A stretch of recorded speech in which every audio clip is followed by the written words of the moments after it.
Cero. Bienvenidos todos y todas a este nuevo webinar de InterSystems, de la comunidad de desarrolladores de InterSystems. Este es el primer webinar del 24. No digo feliz año porque ya estamos a 1 de febrero, pero como sabéis, el último tuvo lugar en noviembre. Nos quedamos en Navidades descansando. Pero arrancamos el año y otra vez tenemos webinars, otra vez tenemos actividades. Este año tenemos algunas cositas ya preparadas. Estamos preparando asistir al Jay on the Beach, que será en Málaga en mayo. Y como siempre, bueno, pues tendremos nuestro Global Summit en Estados Unidos. Estáis todos invitados a asistir, el que pueda y quiera. Y estamos preparando algún otro webinar, meetup de desarrolladores local, seguramente será a finales del 24, no sé si en octubre, en noviembre. Y mientras tanto, pues intentaremos tener al menos un webinar al mes, o más o menos, ¿vale? Es muy importante que todos los que asistís nos vayáis dando, ya sabéis que enviamos encuestas al final, ¿no? Que nos vayáis dando ese feedback de cómo lo estamos haciendo y, sobre todo, cuáles son las temáticas de interés y en las que podemos aportar más. En esta ocasión tenemos a nuestro compañero Ricardo Paiva, que ya es un ilustre asistente. Le dieron la medalla de asistencia al hormiguero y después ya la siguiente va a ser esta, la de participaciones en webinars. Y en esta ocasión nos va a hablar sobre cómo securizar todas estas APIs y recursos que tenemos alrededor de Fire, ¿vale? Recordamos que Fire es un estándar de HL7, pero que se centra en la parte práctica en el uso de recursos REST, de API REST, etcétera, con lo cual pues habrá una parte, entiendo, de autenticación, porque habla de OAuth, también hay una parte de autenticación en la que presentará con el EDAP, que sabéis que es el directorio activo, en el que están recogidos los usuarios y los privilegios. No sé si habrá algo de autorización más granular en el acceso de la información. Bueno, esto nos lo va a contar ahora Ricardo a continuación.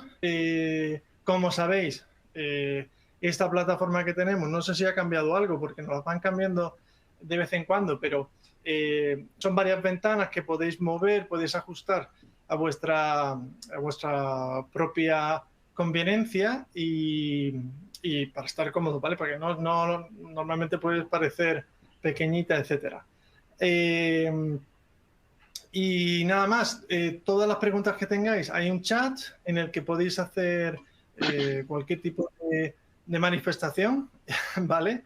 Y también hay una parte de preguntas del público en el que podéis hacer las preguntas y nosotros o bien las contestamos si en ese momento es posible, o si no, pues tomamos nota y al final tendremos esos 5 o 10 minutitos de rigor para poder hacer las respuestas. Ahora mismo estoy viendo que tenemos aproximadamente 50 personas conectadas, así que yo creo que ya es buen momento para dar paso a Ricardo. Adelante, Ricardo, puedes dar comienzo la presentación. Pues gracias, David, por tu tan amable y sentida presentación. Antes de nada, daros a todas y a todos la bienvenida a este webinar que va dedicado al tema, como bien decía David, al tema Fire, o más bien seguridad de recursos en Fire mediante dos estándares, OAuth y LDAP. Bien, sin más voy a compartir, si me das un segundo para compartir pantalla. Yo creo que ya estará. Perfecto. Esperamos entonces que esta sección os sea de interés y que podamos cubrir las expectativas que tenéis de conocer sobre este tema. Lo que lo que queremos es compartir con vosotros las capacidades de Iris, o más bien de Iris for Health o Health Connect, da igual, que pueden actuar como no solamente un servidor Fire, y eso ya lo sabemos, sino también como un servidor OAuth. ambos. Esto es el enfoque, es que puede actuar como ambos servidores. Esto es bastante interesante, no solamente desde un punto de vista técnico, sino también, sobre todo, desde un punto de vista económico.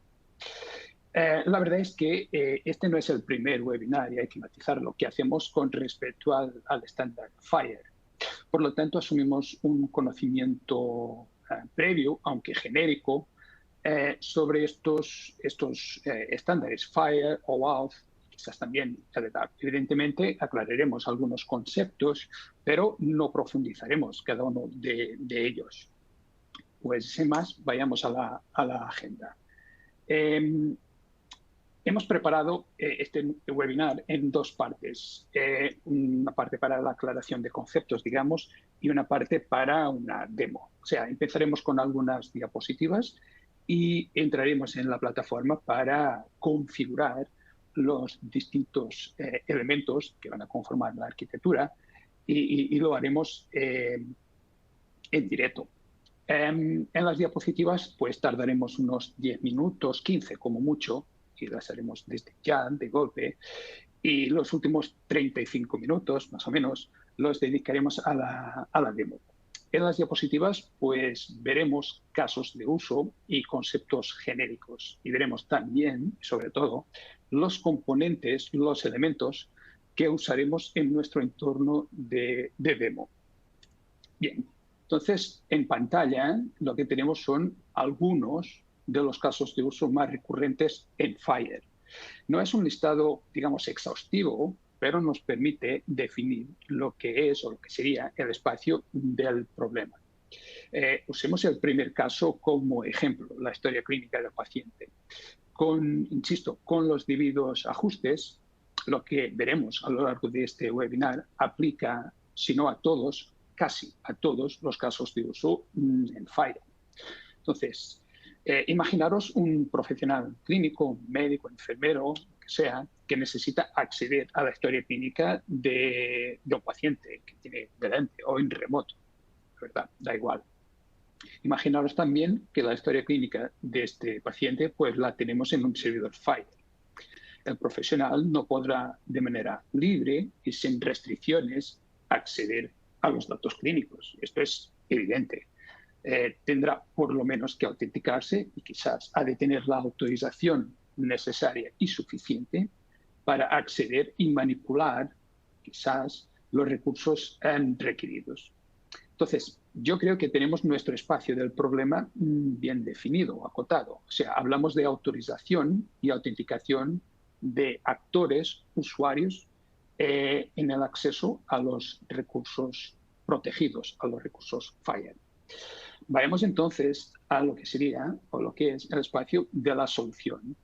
Para este tema, autorización, autenticación, FHIR, el estándar, no lo imponiendo, recomienda el uso de OAuth 2. Y eso lo tenemos plasmado en la web. Si nos metemos en hl7.org, lo podemos ver claramente. Por otra parte, en nuestras organizaciones solemos tener un control central de las identidades de los usuarios. Hablamos de una Active Directory. Yo creo que todos, si no lo tenemos todos, deberíamos tener un servidor, un Active Directory, que nos permitiera pues, el control central de identidades y atributos de los usuarios. Y por lo tanto hablamos en términos genéricos de un servidor LDAP. Bien, entonces aclaremos algunos conceptos. ¿Qué es el LDAP? Pues es un protocolo ligero de acceso a directorios. Es un mecanismo basado en estándares, maduro, flexible y con buen soporte para interactuar con servidores de directorio. Y a menudo, y eso es lo fundamental, a menudo se utiliza para la autenticación y el almacenamiento de información sobre usuarios, grupos, aplicaciones, todo esto. La verdad es que un servidor LDAP o un directorio LDAP es un almacén de datos de uso bastante amplio, diría. Se puede utilizar en bastantes casos de uso. Por otra parte, tenemos OAuth. OAuth quiere decir autorización abierta. Es un estándar abierto para la delegación de acceso. El protocolo se desarrolló como una solución, y esto es lo fundamental, como una solución para otorgar accesos a un conjunto limitado de recursos durante un periodo de tiempo predefinido, sin compartir nombres de usuario, contraseñas, datos sensibles al final. Y para eso están estos dos protocolos, estos dos estándares.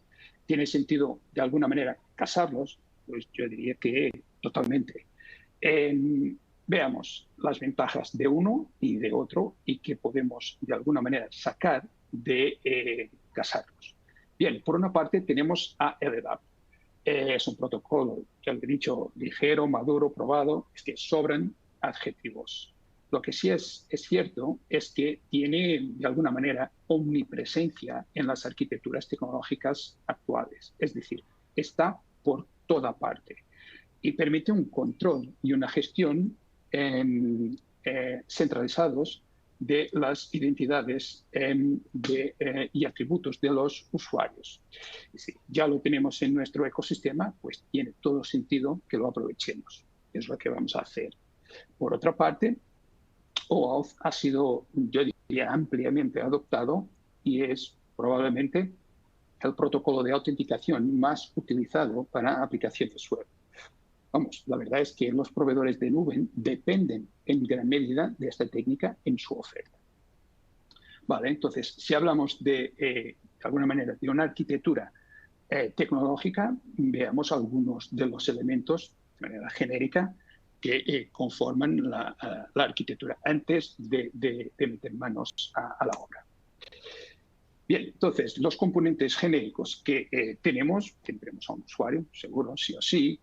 Tendremos también una aplicación cliente, sea web o móvil, da igual, un servidor de autorización, tendremos nuestro directorio, en este caso nuestro LDAP server, y tendremos nuestro servidor de recursos. Va a ser un servidor de recursos FHIR, evidentemente.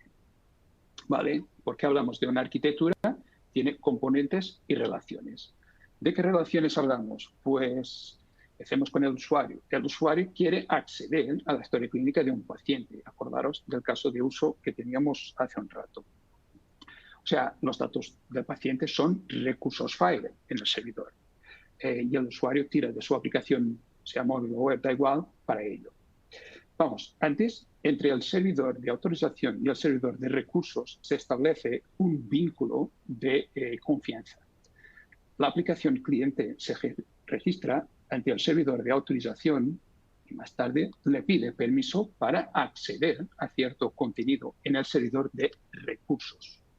El servidor de autorización va a delegar, digamos, en el servidor del LDAP, en el directorio activo, la autenticación y autorización del usuario. O sea, va a ser el servidor LDAP el que comprueba que el usuario es el que dice ser y que tiene permisos para acceder a los recursos requeridos.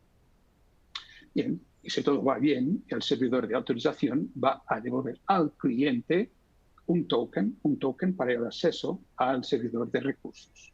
Con este token, entonces, la aplicación cliente va al servidor de recursos que le va a devolver los recursos requeridos. Esto es, digamos, en términos genéricos, la arquitectura y el flujo que tendremos. Ya lo profundizaremos un poco más respecto al flujo. Antes, pongamos cara y ojos a los elementos que tenemos en nuestro entorno de demo. Bien, tendremos a un usuario, tendremos a una aplicación cliente, hablaremos de Postman, que para efectos de una demo está bastante bien, y tendremos 4 elementos más, digamos. A mano derecha lo que tendremos, pues, un servidor LDAP, tiraremos de OpenLDAP, que es un proyecto abierto de un directorio activo. Y usaremos también PHP LDAP Admin, que es una interfaz de usuario que nos permite configurar OpenLDAP sin tener que hacerlo totalmente mediante script. Estos dos elementos van en dos contenedores distintos. ¿Qué os quiero decir? Al arrancar la demo, vamos, primero hay que clonar al repositorio que tenemos en GitHub. Tras clonarlo, hemos de arrancar la demo. Y al arrancar la demo, se van a arrancar, la verdad, 4 contenedores y una red. La red va a permitir la comunicación entre estos elementos. Tendremos a un container con un OpenLDAP, tendremos a otro contenedor con PHP LDAP admin, como os he comentado, y tendremos a 2 contenedores más. Con un servidor Apache, un web server, que va a estar delante de un otro contenedor donde vamos a tener Iris, una instancia de Iris debidamente securizada por el web server, con su certificado, keys y todo esto, que se conecta a la instancia de Iris mediante Web Gateway. Y en esta instancia de Iris, lo que vamos a tener es un servidor Fire, un servidor de recursos. Va a ser un servidor Fire, de hecho, un repositorio Fire, al que hemos configurado debidamente y hemos subido 6 pacientes, vamos, la historia clínica de 6 pacientes distintos para hacer nuestros datos de prueba. Están generados con Sintea, que es una aplicación abierta para generación de datos sintéticos. Y tendremos también un servidor de autorización que hemos de configurar. Y eso lo haremos en unos minutos. Pero bueno, esto es, digamos, el entorno de demo que vamos a tener. Con respecto al flujo, al workflow, pues vamos a imaginar una usuaria clínica, Carmen, que quiere prescribir una terapia. Pero antes necesita enterarse si el paciente que tiene delante, pues si tiene alergias o reacciones adversas a la medicación. O sea, necesita acceder a datos clínicos de este paciente. Pues al conectarse al servidor, antes en una aplicación cliente tradicional, digamos, va a ir redirigida al servidor de autorización. Con Postman lo hacemos de manera manual. Pero vamos, esto es un detalle. ¿Qué importa? Que al acceder o a ser redirigida al servidor de autorización, se le mostrará a Carmen una pantalla de login que le pide sus credenciales, usuario y contraseña. Entonces, el servidor de autorización va a delegar en el servidor LDAP esta labor de autenticar y autorizar Carmen. Y lo hará, digamos, mediante los datos que contiene el directorio activo. Tras la comprobación de que Carmen es quien dice ser y que tiene permiso que le permite acceder a los datos que requiere, pues tras esta comprobación el servidor LDAP va a devolver al servidor de autorización un OK y el servidor de autorización devolverá al cliente un código de autorización. Con este código de autorización y algún dato confidencial más, el cliente va a solicitar un token de acceso al servidor de autorización de modo a usarlo en el servidor de recursos, o sea, en el servidor Fire. Y claro, el servidor de autorización va a proporcionar a Postman el token requerido. Con este token, Postman entonces va a enviar la solicitud al servidor de recursos y el servidor de recursos va a validar este token. Siendo un token válido, pues le permitirá a Carmen acceder a la información requerida. Hablamos de Carmen, que tiene un rol clínico, por lo tanto, tiene sentido que puedan acceder a las alergias de cualquier paciente. Sin embargo, estuviésemos ante un escenario donde un paciente dado, mediante una aplicación móvil, por ejemplo, pudiese acceder a sus alergias, pues entonces tendría sentido generar un access token que de alguna manera ciñera los permisos a sus propios datos. Eso es un caso de uso bastante interesante y lo miraremos también en nuestra demo. Vale, entonces, tras la petición, pues el servidor de recursos ha de enviar los recursos protegidos al cliente, a Postman en este caso, y vamos, Postman presentará, digamos, la información en formato JSON a Carmen. Puede ser una aplicación cliente, digamos, tradicional, pues consumiría y los datos y los presentaría a Carmen de una manera elaborada. Bien, ¿qué quiero de alguna manera destacar? Hemos de tener en cuenta que a lo largo de todo este flujo, OAuth sirve como un marco de autorización. Es decir, la autenticación real del usuario de Carmen, en este caso, se produce con OpenID Connect, de hecho. O sea, mediante el uso de tokens de identificación que pasamos junto con los tokens de acceso que hemos visto. Vale, con esto yo creo que ya tenemos claro cuál es el reto. Vayamos entonces a nuestro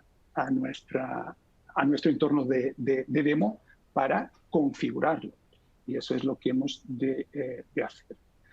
Bien, entonces empecemos con los elementos que tenemos en nuestro entorno. Tal y como os comentaba hace un rato, tenemos una instancia de Iris que está ubicada en un puerto mapeado. Lo tenemos en el puerto 32783. Eso es un acceso no securizado al portal de Iris. Tenemos el acceso securizado mediante el web server ya debidamente securizado a Iris. Y en Iris podremos entrar en el portal. Ya está. Aquí estamos con el usuario default de Iris. Y, como os decía, tenemos también en Iris ya debidamente configurado un servidor Fire. El servidor lo tenemos configurado en el endpoint Fire R4. Y en este servidor hemos subido a este servidor 4 bundles, la historia clínica de 4 pacientes distintos. Antes de que sigamos, dejadme compartir con vosotros lo que es PHP LDAP Admin, que es un entorno web que nos permite configurar, acceder y configurar nuestra instancia de OpenLDAP. Ya dejémoslo un poco para más tarde, ya volveremos al tema. Seguimos con nuestro servidor Fire. Y para que comprobemos que de hecho tenemos a un servidor Fire, al arrancar nuestro entorno de demo, busquemos el Capability Statement. O sea, aquí está. O sea, lo mínimo que ha de tener un servidor Fire para que puedan, llamarse un servidor Fire. Pero, como os comentaba, sin autenticación, estamos accediendo al endpoint Fire y busquemos los pacientes que tenemos en nuestro servidor. Solo para que veamos que, de hecho, tenemos a 6 pacientes distintos subidos en nuestro servidor Fire. Estos son nuestros datos de prueba. Bien, ¿qué vamos a hacer? Vamos a hacer la configuración en 2 partes. Empezaremos con la configuración OAuth pura, asumiendo que los datos de autenticación están persistidos en la plataforma, o sea, están en Iris. Y en cuanto lo tengamos a todo bien hecho, funcionando, pues haremos los cambios necesarios para delegar en el Active Directory la autorización y autenticación de los usuarios. Vale, entonces vayamos al tema. Empecemos con la configuración de OAuth. La configuración de OAuth hay que empezarlo con el servidor, evidentemente. Entonces, vamos a configurar nuestro servidor OAuth. Esto es donde hay que hacerlo. Hay que, de alguna manera, describir nuestro servidor, darle el nombre del host que tenemos, no siendo obligatorio, no está mal, ponerle un prefijo. Vamos, a lo largo de este webinar, vamos a usar siempre como brand type el código de autorización. Sin embargo, demos también las credenciales de cliente y la autorización de JSON Web Token. Hemos de decirle también cuál es, digamos, la configuración SSL para acceder de manera segura, evidentemente, al endpoint de nuestro servidor OAuth. Esta configuración ya está hecha al arrancar la instancia de Iris. Ya lo tenemos debidamente configurado. Vayamos a los scopes. En los scopes hemos de definir por lo menos un scope, tiene que ser así, y definimos un scope.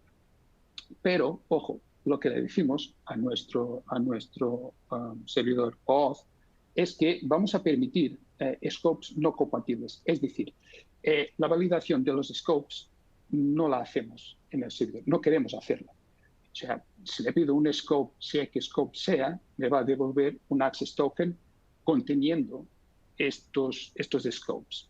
Así lo queremos porque más tarde veremos que tiene sentido hacerlo de esta manera porque vamos a delegar en el directorio activo la validación de los scopes.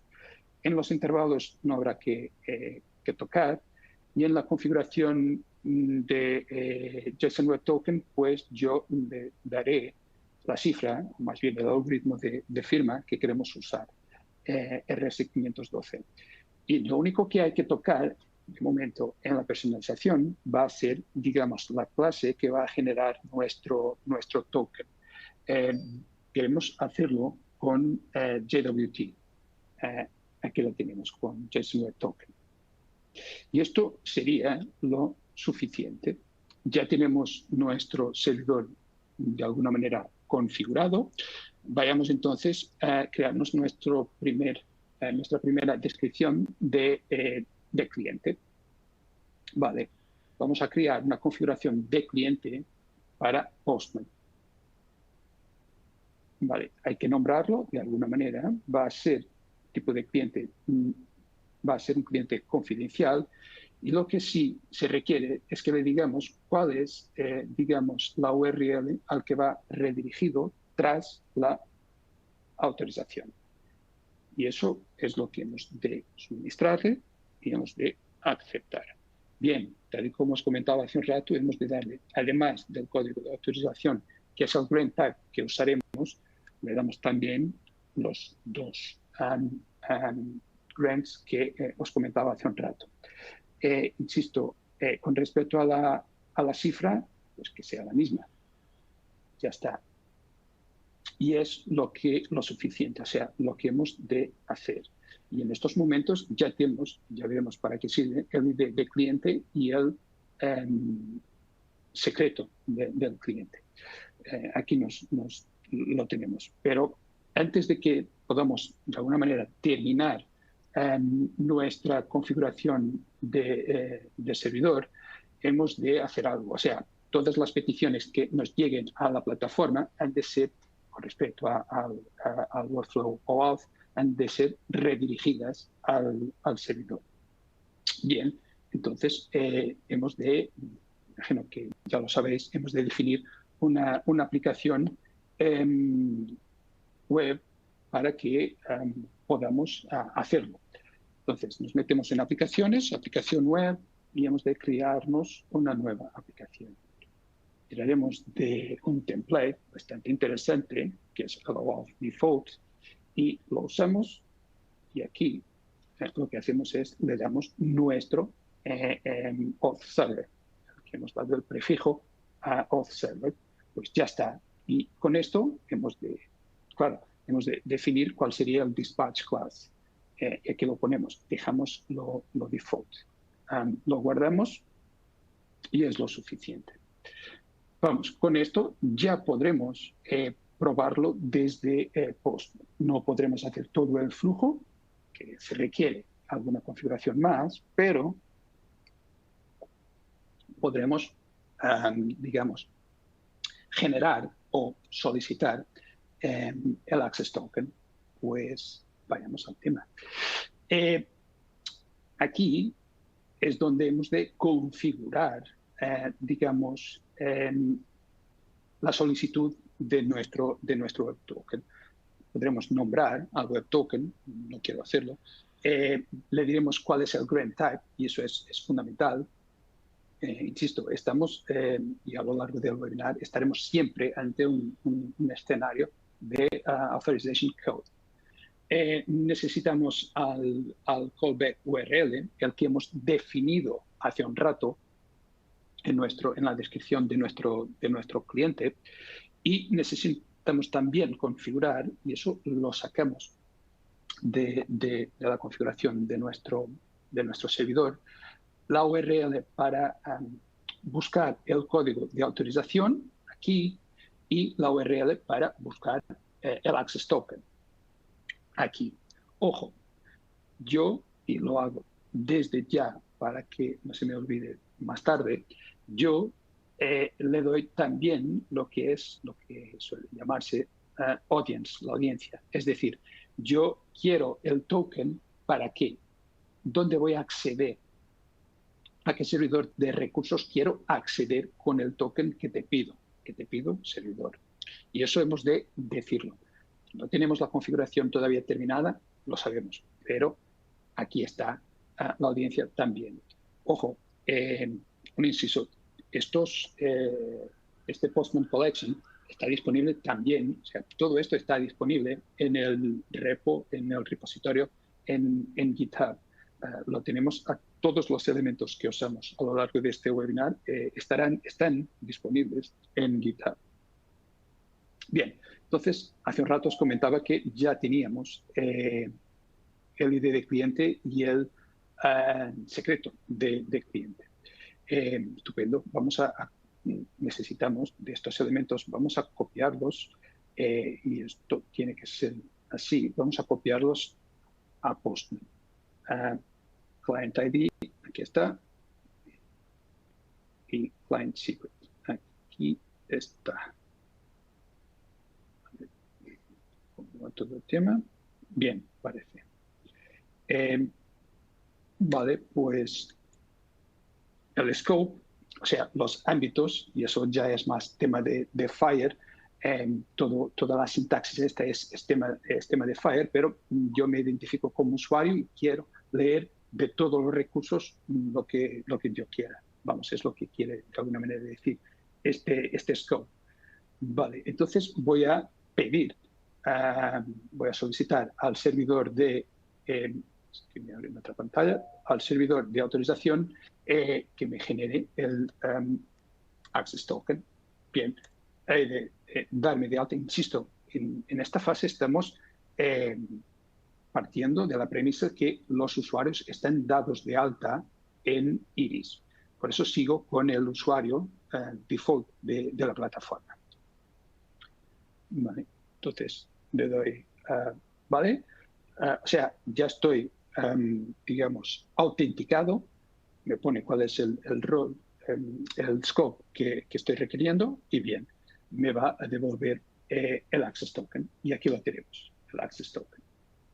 Yo no lo voy a usar, yo quiero hacer algo. O sea, si os acordáis, hace un rato os comentaba que con OpenID lo que hacemos es, con OAuth lo que hacemos es autorización.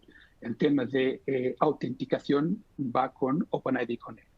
Pues y hasta el momento es que Postman no se ha enterado de absolutamente nada de quién es el usuario, quién soy, que Postman no lo sabe. Claro, no lo sabe porque hasta el momento no he incluido en el request, o sea, en el Access Token, el scope de OpenID. Y lo que quiere, ¿para qué sirve el OpenID, el scope OpenID?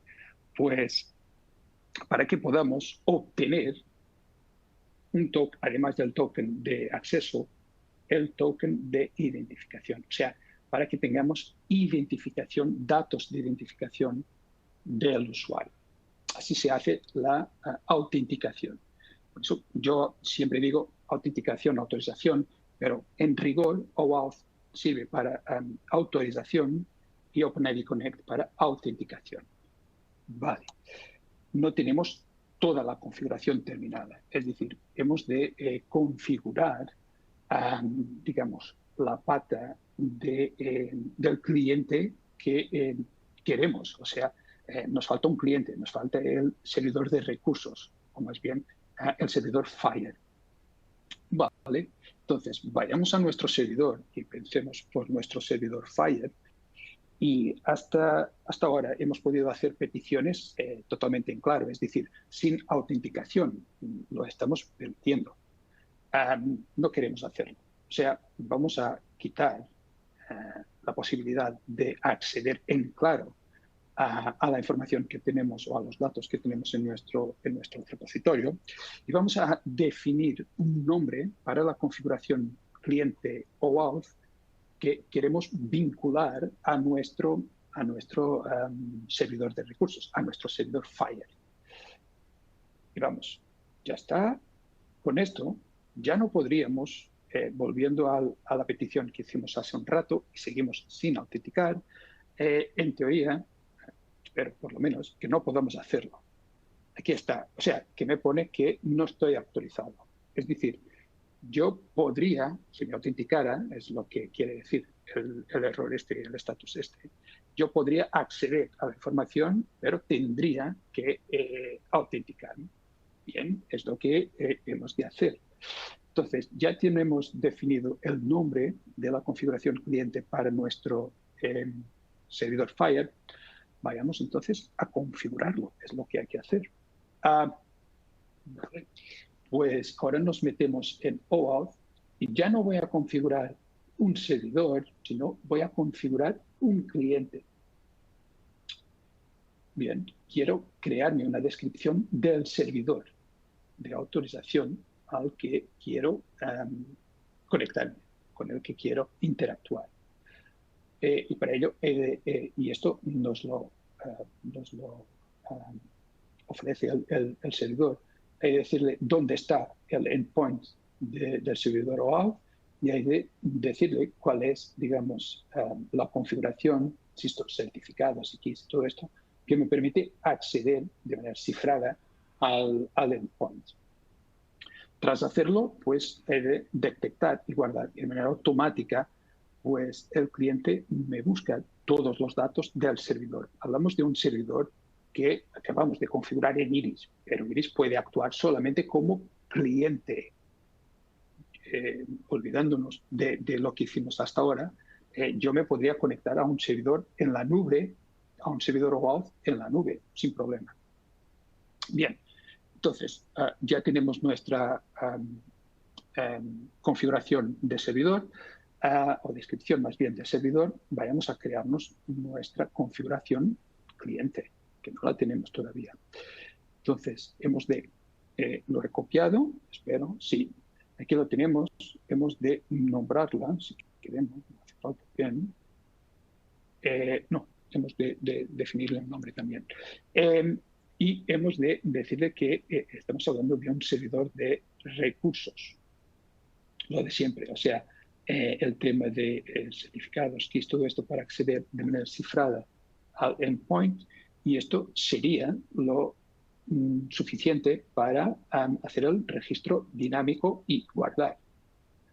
Aunque no siendo intuitivo, ya está guardado. O sea, que cambiando la botonera, pues ya sabremos que está guardado.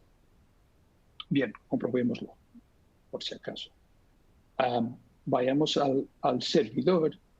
Si nos metemos en la descripción de cliente, pues ya está. O sea, tenemos a nuestro Postman, ya teníamos, y tenemos también a la configuración de cliente que hemos creado para nuestro repositorio Fire. Vale, pues vayamos a Postman solamente para que probemos que todo esto va bien. O sea, busquemos un nuevo Access Token. Aquí está, insisto, seguimos con el usuario que está dado de alta en Iris. No es lo que queremos al final. Pero, pues sí, ya está, los dos, bien. Ya está. O sea, estamos accediendo a nuestro endpoint Fire ya debidamente securizados con OAuth 2, ¿vale? Y eso es lo fundamental. Yo puedo pedirle el scope que sea, imaginaros scope 1, que no tiene sentido en Fire, pero yo puedo pedirlo porque el servidor no va a validar absolutamente nada con respecto a los scopes. Lo único que valida el servidor de momento es la autenticación, o sea, si soy el usuario super user y nada más. Aquí estoy, sigo, bien. Y claro, como el scope 1 no tiene sentido en Fire, pero el scope que ya tengo, o sea, el scope user asterisco read me permite acceder, yo puedo acceder y sigo sin problema. Eso no es lo que queremos. Lo que queremos es, de alguna manera, ahora sí, delegar en nuestro directorio activo la autenticación y la autorización en nuestra organización, en nuestro entorno. Bien, entonces hemos de cambiar un poco la configuración que tenemos. Y es algo bastante sencillo. Eso es lo potente que es Iris. O sea, hacer la configuración es algo bastante sencillo. Hemos visto que en unos 20 minutos o algo así lo hemos configurado. Insisto, no tenemos que tenerlo a todo en la misma instancia. Quizás en un entorno, quizás no, seguro, en un entorno real habría que separarlo, incluso ponerlo en ubicaciones distintas en la red. Pero bueno, en una demo no está mal hacerlo de esta manera, en un entorno de prueba. Lo que ahora haremos es, digamos, los cambios a la configuración que ya tenemos para que podamos delegar en el servidor LDAP la validación de usuario, o sea, la autenticación y la autorización, comprobar que los scopes que se están requiriendo se pueden otorgar a este usuario. Bien, entonces, antes de nada, vayamos a la aplicación esta PHP Admin. Y en esta aplicación lo que vamos a hacer es, vamos a, yo diría, configurar nuestro directorio activo. Y insisto, vamos a configurarlo una vez más. Todo esto está disponible en nuestro repo de GitHub. Esto es una configuración elemental y quizás, vamos, demasiado sencilla para un directorio. Pero lo que quiero no es hacerlo, vamos, como Dios manda. Lo que quiero es enseñar lo sencillo que es llegar y coger todos los atributos de un usuario, los grupos a los que está asignado, y usar esta información para comprobar a través mediante la autenticación y la autorización. Y bueno, ¿qué hice? Pues algo bastante sencillo. Basado en lo que es el esquema de este directorio, he aprovechado un atributo que tiene el directorio, que es el Business Category, y al atributo este pues le he añadido los scopes Fire.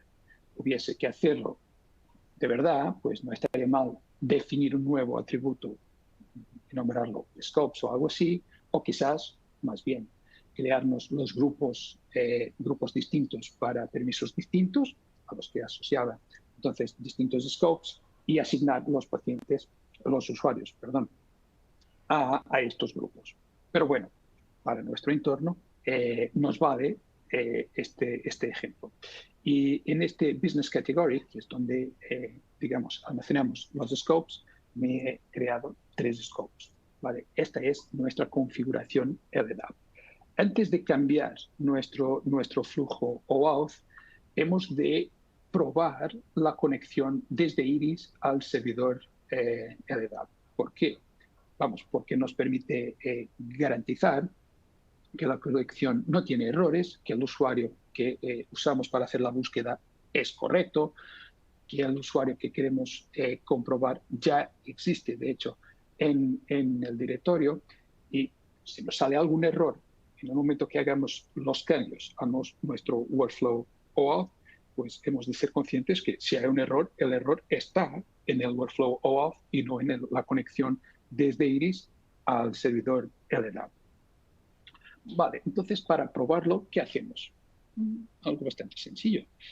Aprovechamos las capacidades que ya tiene Iris desde hace mucho y usamos la capacidad de Iris de conexión mediante LDAP a los directorios activos.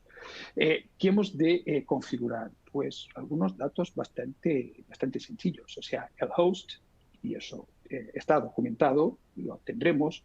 El usuario que hace la búsqueda, igual, lo tenemos, está documentado. Y hemos de decirle cuál es el atributo para hacer la búsqueda en el directorio. Estuviésemos ante un Active Directory, digamos, de un proveedor bastante conocido, y lo dejaríamos tal y como está. No es el caso. Estamos en un OpenLDAP y entonces tendremos que cambiar el atributo para la búsqueda. Y si me acuerdo bien, es lo que hace falta. Algo. Y eso es, ya se me quedaba en el tintero.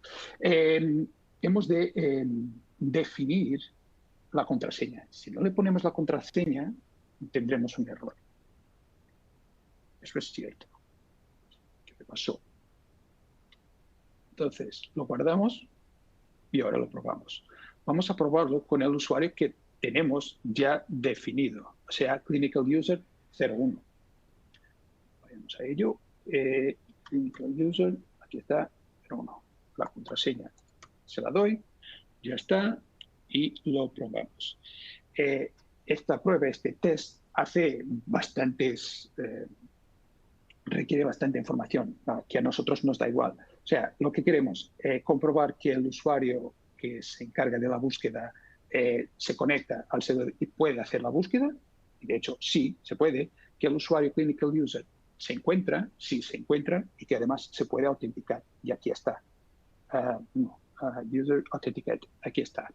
Y por lo tanto, o sea, bien, sabemos que desde Iris nos podremos conectar al servidor LDAP, que podemos incluso buscar, sacar todos los atributos de este usuario.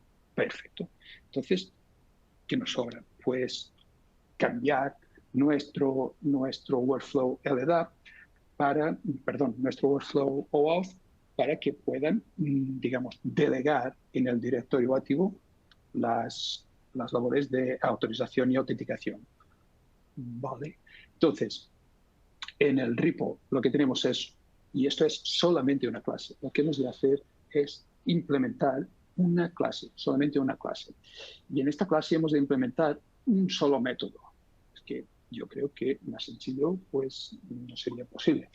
Hemos de implementar una clase que se encargará de conectarse al servidor LDAP, al directorio activo, y estos son los datos que hemos rellenado en el portal para hacer el test, para hacer la prueba, y hemos de implementar el método ValidateUser. Y en este método lo que hacemos es lo que hace, de hecho, el servicio que está por detrás de la prueba. Es decir, hemos de conectarnos al servidor, hemos de comprobar que el usuario que hace la búsqueda, que puede hacerla, que se puede conectar y hacerla, y al final, bueno, no al final, y que el usuario que queremos, en nuestro caso sería el Clinical User 01, que se autentica, o sea, que el usuario y contraseña son correctos.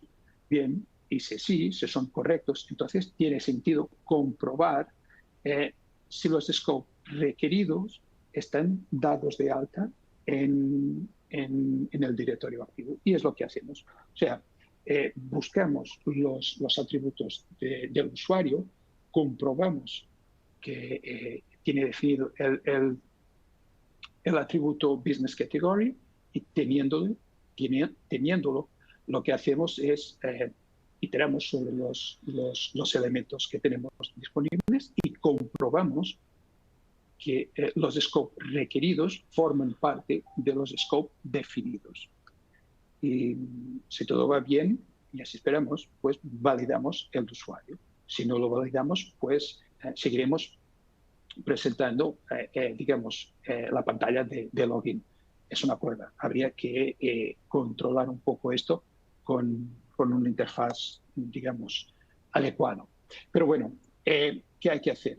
Compilarlo, y es así de sencillo, y hemos de copiar, que aprovecho y lo copio, el nombre de esta clase, y hemos de meternos en nuestro servidor auth y hemos de, digamos, personalizarlo. ¿Y qué hemos de cambiar? Pues donde tenemos la clase default por defecto que hace toda la validación, hemos de sustituirla. O sea, la cambiamos por la clase que hemos definido. Hemos de ser conscientes de que la tenemos en un namespace distinto, y en este caso la tenemos en el namespace FileServer, no tiene que ser así.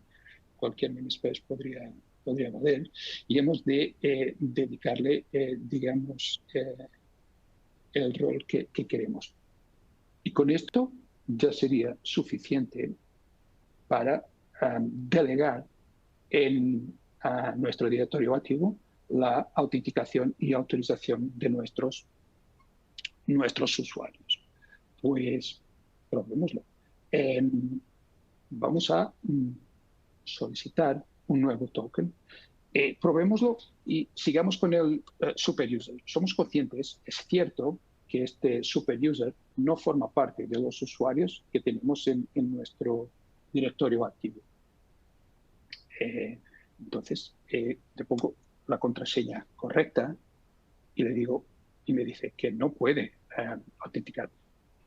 Insisto, habríamos de tener una interfaz con usuario que señalara que el usuario no existe. Pero vamos, somos conscientes, sabemos por qué nos lo pone. Entonces, vayamos con el clinical user 01 y con la contraseña, que es la correcta. Y ahora sí, o sea, que me permite autenticar e incluso autorizar. ¿Y por qué digo que me permite autorizar? Porque user read lo tengo definido. User read. Ya veremos si no lo tengo. Y aquí está. Lo voy a usar y espero, ya está, que me salgan, digamos, los datos que acabo de pedir. Bien. Podría quitarle o darle pedirle quitarlo un rol, un scope de nuestro directorio activo, o añadirle un scope que no esté definido. De igual manera, resultará un error. Le doy scope 1, lo mismo que hicimos hace un rato, y vamos a pedirle un nuevo access token. Aquí está, clinical user 01. Le doy la contraseña y me dice que no. ¿Por qué me dice que no? Porque, claro, ojo, es que lo que tenemos es un scope que no forma parte de los scopes que tengo definido en nuestro directorio activo. O sea, yo quiero, o estoy intentando acceder a recursos protegidos para los cuales yo no tengo permisos. Y por eso me sale denegada la petición. Y eso es lo que debe ocurrir, de hecho. Vale, entonces quitémoslo de aquí y ya nos saldrá, como sabéis, ya tendremos nuestro access token sin problema. Y ya está. Si os acordáis, y eso, vamos, no merece la pena, pero si os acordáis, hace un rato os comentaba que, digamos, hablábamos de Carmen, un usuario clínico. Y el usuario clínico pues, podría acceder a las alergias de distintos pacientes. Pero hay casos de uso, yo aprovecho mientras hablo para que copie el Client ID y el Client Secret, pero tenemos casos de uso donde es el propio, imaginaros, paciente que quiere acceder a su historia clínica, a sus alergias o a lo que sea. Y en estos casos tiene sentido, de alguna manera, ceñir lo que es el alcance, por decirlo de alguna manera, del token generado. En este caso, lo que le estamos pidiendo al servidor de Auth es que nos envíe un access token que nos permita acceder a estos scopes. Ya está. Y aquí los tenemos. O sea, le pedimos que queremos acceder a lo que sería la posibilidad de escritura de los demográficos, para por, de alguna manera, de un paciente. Puedo leer los episodios de un paciente. Bien. Quiero, aquí está, autenticarme, o sea, tener la información de usuario en mi aplicación cliente, y le estoy pidiendo un scope, algo raro. O sea, le estoy diciendo, eso es lo que llamamos, lo que llama FHIR, un launch contest. O sea, es un contexto en el que tiene efectos, es válido el token que le estoy pidiendo al servidor. Y en este caso le estoy diciendo al servidor que quiero estos scopes para el paciente 2. Y me lo genera el servidor de Auth. Vamos, esto es más tema de FHIR que de Auth. Eso es indudable, pero yo creo que tiene sentido hablar un poco del tema. Entonces, ya tenemos nuestro token. A ver si podemos llegar. Sí, o sea, que lo que tenemos es la información, y aquí está, estoy pidiendo los episodios del patient 2. Probémoslo, a ver si de hecho lo que estoy diciendo tiene sentido. Pidamos lo del paciente, uy, no así, lo del paciente 4. ¿Vale? Oh, no me lo permite. O sea, no es tema de autenticación, es tema de que ya estoy autenticado, pero no tengo los permisos suficientes para acceder a la información del paciente, en este caso del paciente 4. ¿Por qué? Porque debido al launch contest que tengo embebido en mi token, yo solamente puedo acceder a la información del paciente 2, o sea, del paciente que he definido como launch contest en la petición al servidor del access token. Y vamos, con esto, y porque no vamos sobrados de tiempo, con esto termino y vamos, yo creo que seguimos con tiempo para alguna pregunta, y doy paso a David para que se una a nosotros, para que nos lo diga si hay preguntas. David. Buenas. Pues ya estamos de nuevo. No sé si hay alguien despierto todavía o no. Pero bueno, asistentes tenemos todavía 53, Ricardo. Pero preguntas no. Parece que no se han animado a hacer preguntas. Por ahora. La presentación, creo. Ricardo, acuérdate de cerrar tu pantalla compartida, por favor. Sí, hay que ver lo que nos complicamos la vida para hacer algunas cosas. En una discoteca te dan una lista y dices, el que pasa, pasa, el que no pasa, no pasa. Y si no está en la lista, no pasas. Pues eso es lo que hace el Auth, pero un poquito más complicado. Bueno, aquí estoy viendo aplausos, me gustas y corazoncitos. Tienes un corazoncito, Ricardo. Pero preguntas no. Entiendo que también estamos ya sobre el tiempo. Realmente a mí no se me ocurre nada que preguntarte en ese momento.